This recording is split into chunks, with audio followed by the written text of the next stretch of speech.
그 코로나 시기에도 제자 훈련을 온라인으로나마 진행을 했었는데 그럼에도 불구하고 이제 대면의 규제가 풀리면서 이제 다시 좀 시작해보자, 힘을 내보자라는 의미를 가지고 이렇게 좀 타이틀을 잡아보았습니다.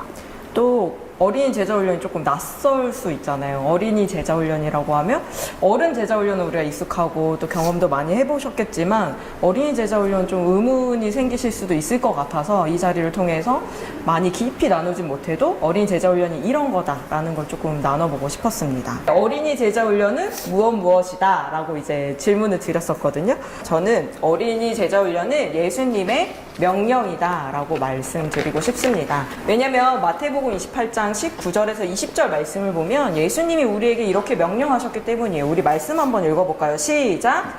그러므로 너희는 가서 모든 민족을 제자로 삼아 아버지와 아들과 성령의 이름으로 세례를 베풀고 내가 너희에게 분부한 모든 것을 가르쳐 지키게 하라. 볼지어다 내가 세상 끝날까지 너희와 항상 함께 있으리라 하시니라. 네, 예수님이 우리에게 마지막으로 말씀하신 메시지인데요.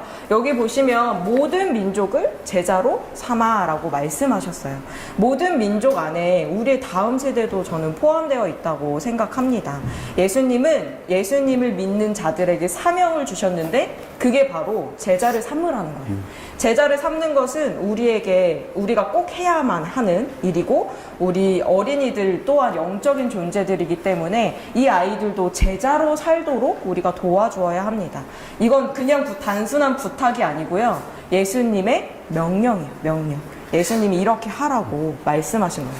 근데 이제 저는 이제 학령기 사역을 좀 중심적으로 하다 보니까 미취학 아이들을 만나본 경험이 그렇게 많지는 않아요. 물론 뭐 전체 교육부서를 뭐 이것저것 맡으면서 만나기는 했지만 이제 저는 전사님께 또 여러분들께도 좀 궁금한 게 있는데 학년 전 아이들도 제자 훈련이 가능할까? 그러니까 뭐 5, 6, 7세 요거에 대한 좀 저는 물음이 좀 있었어요. 학년 전 아이들에 대해서 이야기할 때 어떤 분들은 학년 전 애들에겐 제자 훈련이 맞지 않습니다 라고 말씀하시는 분들도 계세요. 그런데 저는 오히려 너무나 필요하고 너무나도 중요한 시기라고 생각을 해요. 다만 학년 전 아이들 눈높이에 맞게 학년 전 아이들이 이해하기 쉽게 하는 훈련이죠. 그래서 대상에 따라서 우리가 내용의 수준의 차는 있을지 몰라도 필요 없다거나 할 수 없다고 말할 수는 없는 것 같아요. 그래서 저도 이제 제가 지금 3세에서 7세까지의 통합부서를 운영하고 있는데요. 이 아이들 데리고 제자훈련을 진행을 했어요. 근데 제가 제일 감동했던 부분이 뭐냐면 이 아이들은 스펀지 같아가지고 이렇게 흡입하는 대로 바로 실행하는 거예요. 순종하는 거예요. 제가 한 번에 이제 복음을 전하는 거에 대해서 아이들한테 이야기를 한 적이 있었는데 그 주에 어머님한테 연락이 왔어요. 이 아이가 버스를 타도 복음을 전하고 아멘. 놀이터에 가도 복음을 전한다는 거예요. 그걸 들으면서 엄마가 오히려 좀 부끄러워 하시더라고요. 얘가 너무 좀만 말려주시면 안 되냐고 이렇게 말할 정도로. 그래서 제가 느끼기에는 이 아이들이 오히려 지금 이 시기에 정말 아무것도 없는 백지 같은 아이들에게 예수님의 흔적을 남기고 우리가 예수님의 제자로 살아야 한다는 이것을 가르치는 아주 좋은 시기라고 생각을 해요. 그 이유는 저는 아이들이 영적인 존재이기 때문에 우리 아이들 변화될 수 있고 말씀으로 성장할 수 있다고 생각합니다. 어린이 제자훈련에 분명히 특징이 있을 것 같아요. 왜냐면 성인 제자훈련, 그러니까 장년 제자훈련과 어린 제자훈련은 분명한 이제 차이와 특징이 있는데 어떤 조사에 의하면 성인 크리스찬의 80%가 4세에서 14세에 하나님을 경험한다라는 그런 설문조사가 있었다고 해요. 그러니까 어린 시절에 복음을 전하고 복음을 듣게 하는 것이 얼마나 가치 있고 먼저 아이들에게 가르치고 제자로 삼는 것이 참 중요하다라고 생각이 됩니다. 그래서 우리는 어린이를 좀 이해하고 있어야 돼요. 그러니까 어린이를 이해한다는 건 굉장히 많은 이론과 굉장히 많은 공부가 필요한 부분이긴 하지만 간단하게 살펴보면 학년전, 그러니까 미취학 아이들의 특징을 보면요. 영유아 시절, 그러니까 뭐 3세 미만의 그 시절보다는 빠르게 이루어지고요. 상징적인 생각이 가능은 하지만 아무래도 아직까지는 자아중심적인 사고만 할 수 있죠.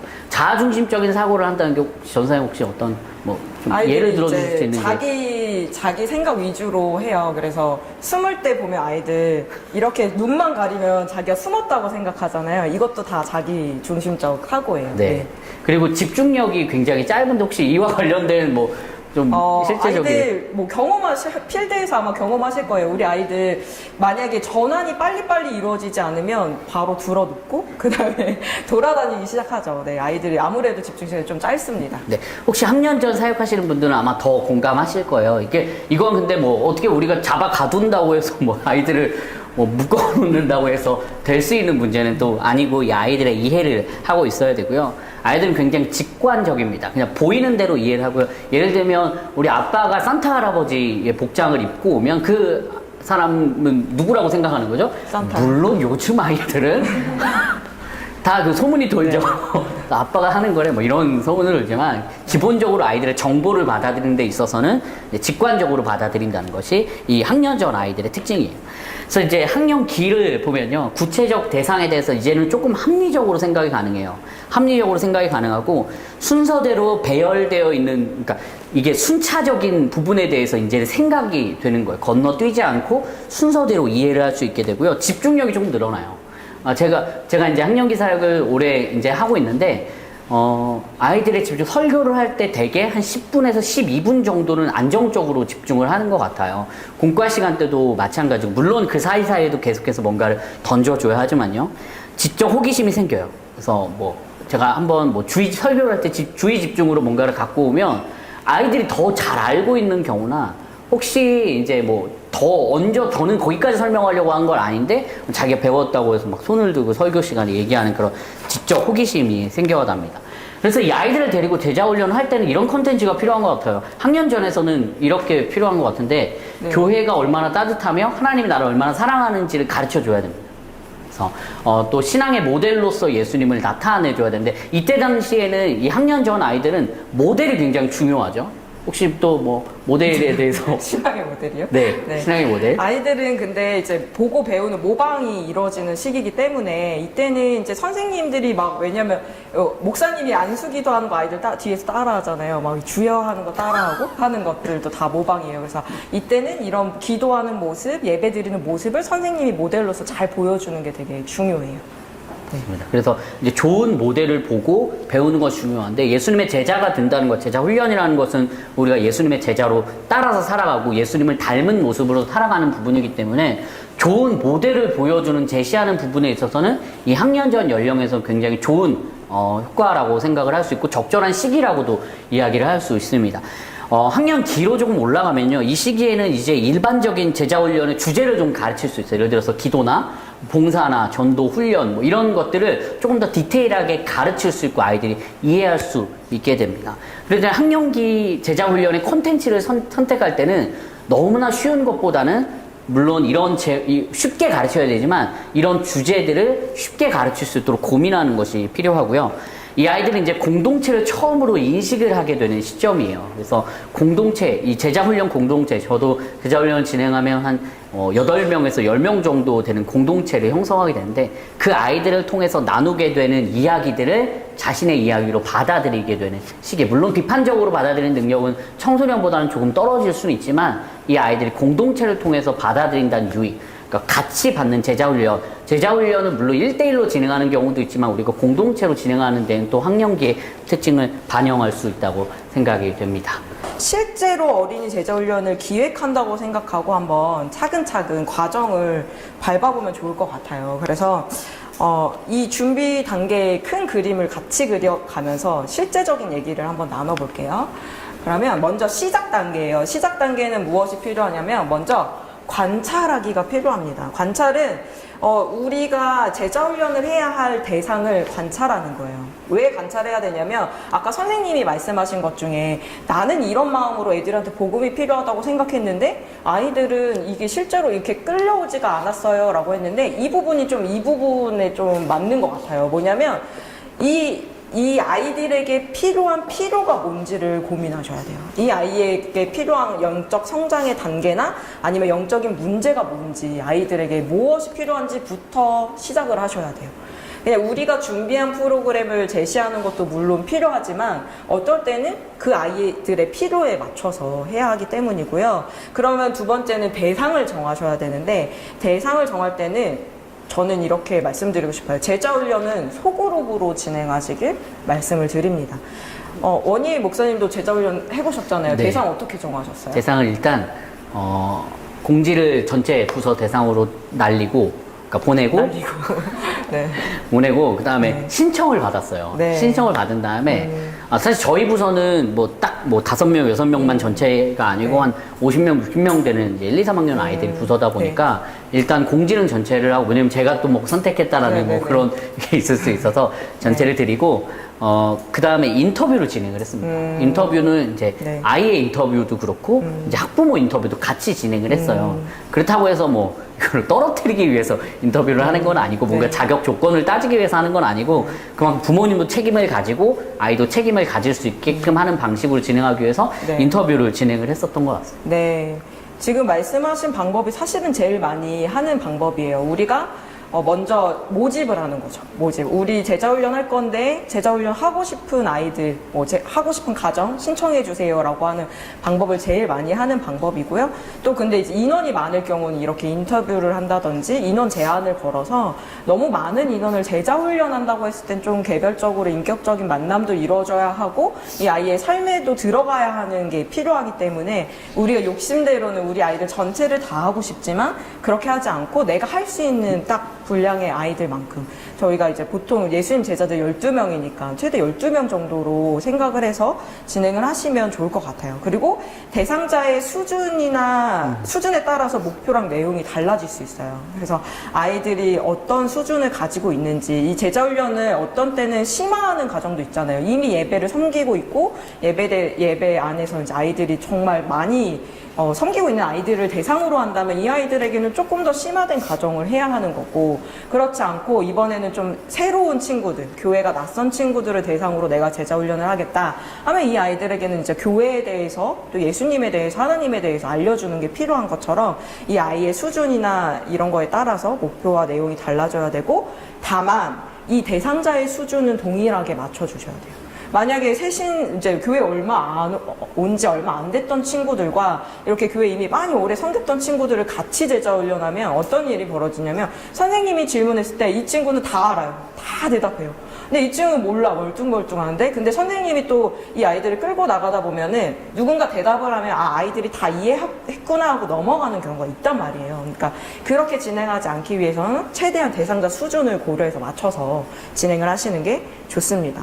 그리고 목표를 정해야 되는데, 명확하고 중요한 단 한 가지의 목표만 세우시면 돼요. 내가 이 제자훈련을 통해서 이 아이들에게 무엇을 세워주고 싶은지, 이게 복음인지, 내가 복음을 알게 하겠다, 아니면 내가 이 아이의 예배 훈련을 시키겠다, 아니면 삶에서 살아가는 삶의 태도에 대해서 가르쳐 주겠다 하는 단 한 가지의 분명한 목표를 세우시는 게 제일 좋아요. 아이들에게 이제 여러 방법으로, 그러나 하나의 메시지를 전달하는 게 가장 효과적으로 전달할 수 있는 방법입니다. 그 다음 단계는 준비 단계인데요. 준비 단계는 이렇게 할 수 있을 것 같아요. 계획하기, 동역자 세우기, 홍보하기. 만약에 제자훈련을 하기로 이제 목표를 선정하고 대상을 정했다. 그러면 이제 이걸 계획을 짜야 되잖아요. 먼저 일정하고 시기를 정해야 되겠죠. 일정하고 시기, 그 다음에 기간을 얼마나 할 건지도 중요해요. 제자훈련은 오랜 기간 사실은 진행돼야 되는 거기 때문에 기간을 어느 정도로 해서 아이들을 운영을 할 건지 하면 좋을 것 같은데, 혹시 학령기는 만약에 기간을 계획한다고 하면 뭘 제일 많이 고려해야 될까요? 이제 아이들이 이제 꾸준히 참여할 수 있는 시간을 제일 정하는 네네. 게 현실적인 문제인 것 같아요. 네. 그래서 어떤 아이들이라도 가장 깊게 좀 집중적으로 참여할 수 있는 시간을 정하는 게 좋은데, 두 가지 고민이 드는 건, 하나는 아예 주일날 나왔을 때 뭔가 진행을 하는 네. 게 있고요. 네. 근데 이렇게 되면은 사실 또 부모님이 막 기다려야 되고, 이런 아예 뭔가 마음을 먹고 한 날이 어떻게 보면 또 아니어서, 그냥 주일 예배에 왔다가 뭐 프로그램 하나 더 하지 정도로 사실 인식을 하게 되면은 이제 이게 지속성이 조금 떨어지고 참여도가 좀 떨어지는 거죠. 왜냐면 주일날 뭐 누구 결혼식이 있어서 가야 돼요. 뭐 이런 경우가 있기 때문에, 저는 이제 가급적이면 아예 토요일에 부모님들께 모든 양해를 다 구하고 진행을 하는 걸 제일 큰 고려 사항으로 두고 있고요. 또 하나는 이제 송은전 선생님 말씀해 주신 것처럼 이제 연령대를, 이제 모집 연령대를 좀 구분하는 게 굉장히 또 중요하다고 생각, 좋은 말씀 해주셨는데, 저는 사실은 기본적으로 3학년을 먼저 신청을 받아요. 왜냐면 이제 학년이 어차피 올라가면 그 대상에 언젠가는 걸리니까 이제 3학년 아이들을 집중적으로 이제 아이들을 케어하고 제자 훈련을 시켜서 초등부에 이제 올려보내는 방식으로 진행을 이제 하고 있어서 그런, 왜냐면 1학년하고 3학년은 또 이게 차이가 있기 때문에. 근데 뭐 저희는 유년부지만 유초등부 같은 경우는 1학년, 뭐 6학년 더 갭이 크겠죠. 그런 연령에 대한 고민이 조금 고려 네네. 사항이라고 생각했어요. 네. 그러니까 일정 시기, 뭐 기간 이것들을 정하실 때는 고려해야 될 게 사실 되게 많아요. 만약에 이 제자 훈련을 한다면 많은 분들은 사실 여름 성경학교 끝나고 이후에 아이들이 지속하면서 훈련 더 깊게 들어가기 위해서 하시는 분들도 계시고요. 아니면 아예 학기 시작할 때 운영을 하시는 분들도 있어요. 그래서 이제 새롭게 이 부서 안에서 제자 훈련을 하면서 이 아이들을 정말 섬기는 봉사의 자리로까지 연동하기 위해서, 연계하기 위해서 그렇게 진행하시는 경우도 있고요. 고려해야 될 게 방학 기간은 어떻게 할 건지, 뭐 기간을 어떻게 할 건지, 학년전은 뭐 기간을 어느 정도로까지 할 수 있는지, 이것들을 이렇게 좀 고려를 하셔야 되는데, 만약에 처음 진행하신다면 저는 너무 길게 잡아서 사육자도 부담되고 지치고 힘들게 하지 마시고, 처음 시작은 조금 뭐 한 달, 뭐 이렇게 한 달에 뭐 4주 과정을 해봤을 때 내가 피드백을 해보고, 만약 처음이시라면 피드백을 해보고 어떻게 하면 좋겠다 세워보고, 그 다음에 이제 한 학기 해보고, 이 한 학기를 뭐 2번을 한다든지, 뭐 이제 한 학기를 몇 번 해본다든지. 목사님 제가 들어보니까 한 학기를 4번 진행하셨다고. 네네. 그래요. 총 2년을 네네. 진행을 했었어요. 네. 그 프로그램은 다 각각 다르게 했지만, 이제 이건 네. 조금 이따 얘기는 하는데, 네네네. 어쨌든 2년으로 저는 진행을 했었어요. 네. 이것도 이제 내가 프로그램을 만약에 커리큘럼을 딱 짤 때 2년 동안 이때는 이거, 이때는 이거, 이때는 이거 이런 식으로 짜셔도 좋아요. 뭐 청소년 같은 경우는 1년 이상 사실은 제자 훈련을 진행하셔도 되는데, 제일 고려해야 될 거는 지속 가능해야 된다는 거. 지속 가능해야 된다는 거. 그래서 아까 인터뷰 얘기하셨는데, 인터뷰하면서 이 기간에는 여기에 집중해달라고, 뭐 결석은 최대 뭐 2번만 가능하다, 뭐 이런 식의 좀 규칙이 좀 필요해요.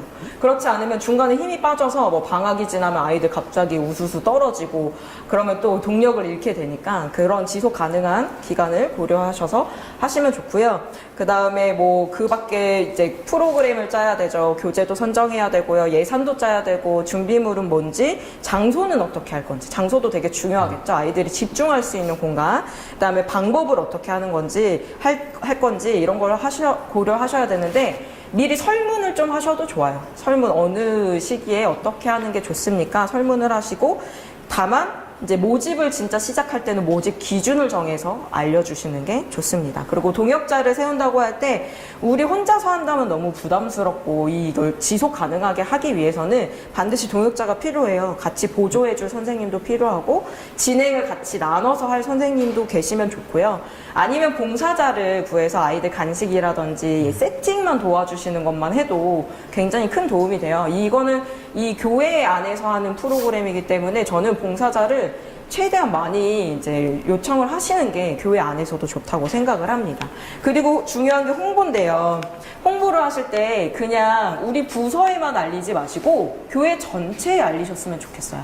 교회 전체에 알려서 이게 교회에 굉장히 중요한 사역이라는 것을 꼭 알려주세요. 그리고 1대1로 아까 인터뷰 얘기하셨는데, 이 인터뷰 하면서 얘기를 하셔야 하고, 그 다음에 부모들을 설득하셔야 돼요. 부모님들을. 그러면 부모 교육이나 이런 게 좀 선행되는 것도 좋습니다.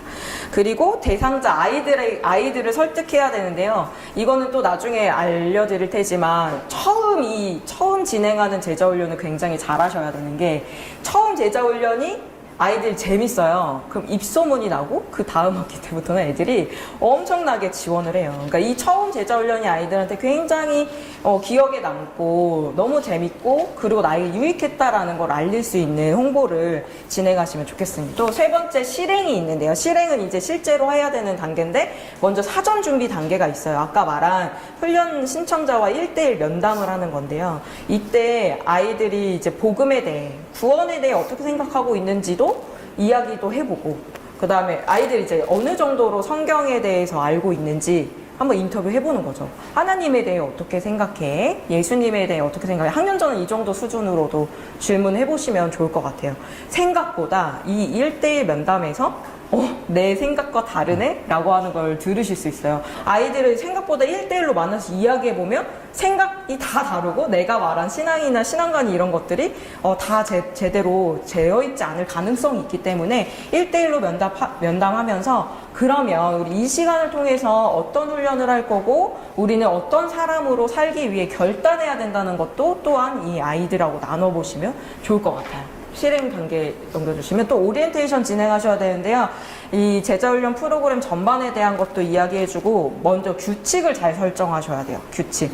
제자훈련 하면 아무래도 과제도 있을 거고 그다음에 이제 빠지지 않고 나와야 하고 시간 약속도 잘 지켜야 되고 뭐 태도나 이런 부분도 정말 잘 규율을 지켜야 되기 때문에 이런 부분을 이야기 나누는 게 좋고요. 또 아이들하고 마음 열게 하면서 이제 처음 제자훈련에서 모였을 때 이게 우리가 어쨌든 뭐 한 달이든 한 학기든 같이 할 아이들이니까 서로 친해지는 시간도 가져보면 좋겠습니다.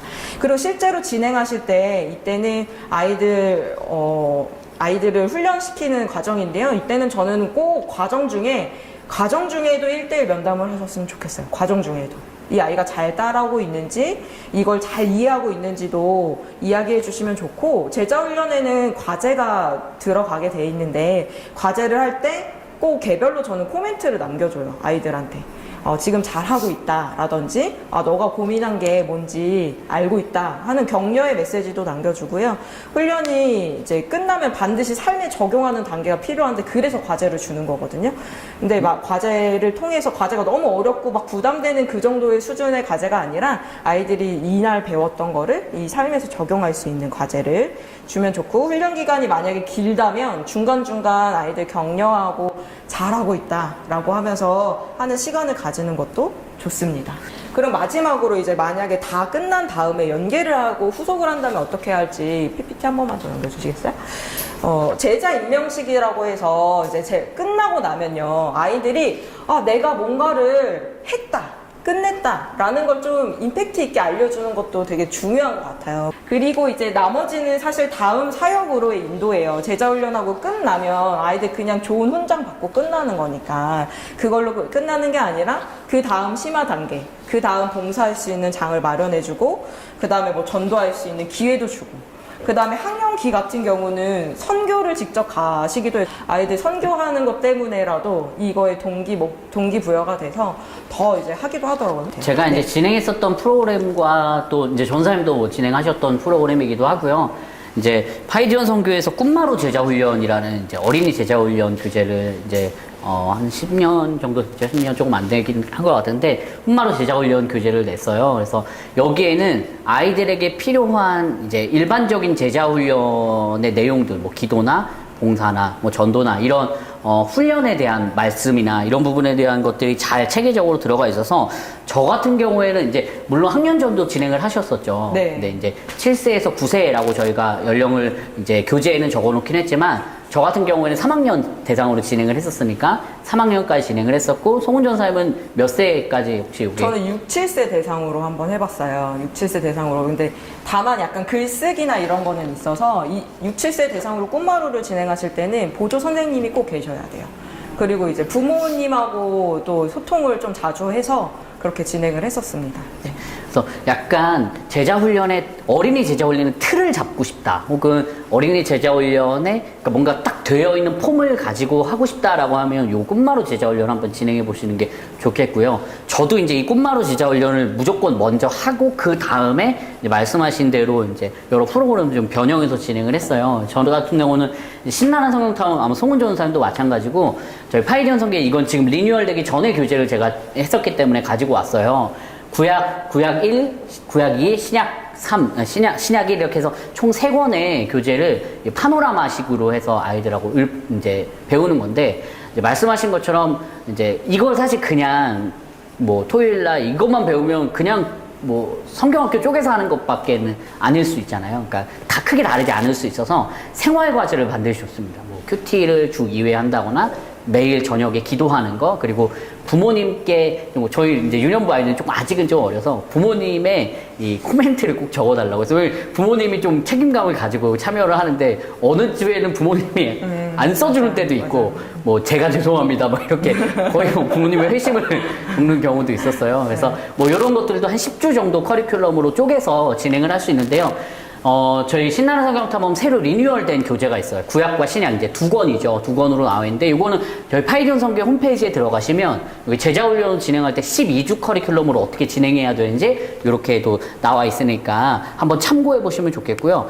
저는 그리고 예수빌리지를 제자훈련으로 한번 진행을 해 봤었어요. 물론 이제 이것도 비대면 때 진행을 한 거라 완전히 딱 각을 잡고 진행을 했었던 거는 아니었지만 이 커리큘럼 자체가 성경, 또 나는 누구인가, 뭐 내가 사는 신앙생활, 뭐 마지막 종말, 뭐 이런 이제 어떤 신앙생활에 필요한 세계관 교육이거든요. 그래서 요걸 가지고 저도 한 10주 정도 이제 진행을 했었던 기억이 있어요. 그래서 프로그램을 가지고 다양하게 변형을 할 수 있는데 중요한 것은 이게 제자훈련이 되게끔 그냥 이걸 그냥 하루에만 가르치는 것이 아니라 숙제, 과제를 주고 또 그걸 체크하면서 아이들이 제자로 생활 속에서 거듭날 수 있도록 하는 것이 중요하다라는 또 말씀 드려봅니다.